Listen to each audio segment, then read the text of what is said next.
The new developments in the case of Dani the deer. The couple who rescued the injured deer and nursed her back to health will not be going to jail. The Department of Natural Resources today asked authorities in Fayette County to drop criminal charges against Jeff and Jennifer Counceller. RTV6 reporter Norman Cox has the latest developments on this. Norman. DNR officials won't explain their thought processes in dropping the prosecution of the counselors. They only say they reevaluated things at the request of Governor Pence. But they acknowledge they heard from a lot of people about the case, which has drawn nationwide attention and outrage.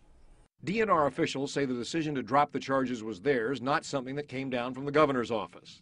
The governor asked us for a briefing. We supplied him a briefing on it.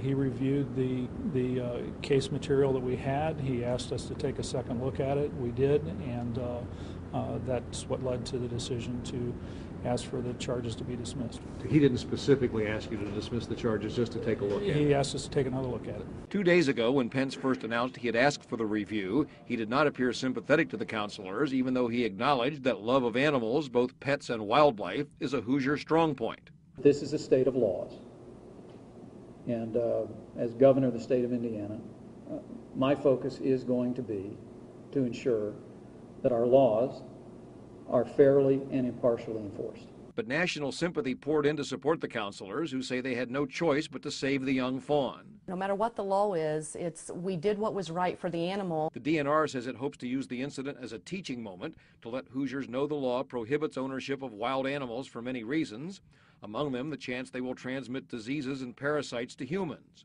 But will this set a precedent in the other direction? What happens for the next guy who does something he's not supposed to? Well, they let the deer people off, so now they got to let me off and run along. So they may want to just sort of revamp their policy. Do you think this was actually made by the DNR, or that it came down from the Pence administration?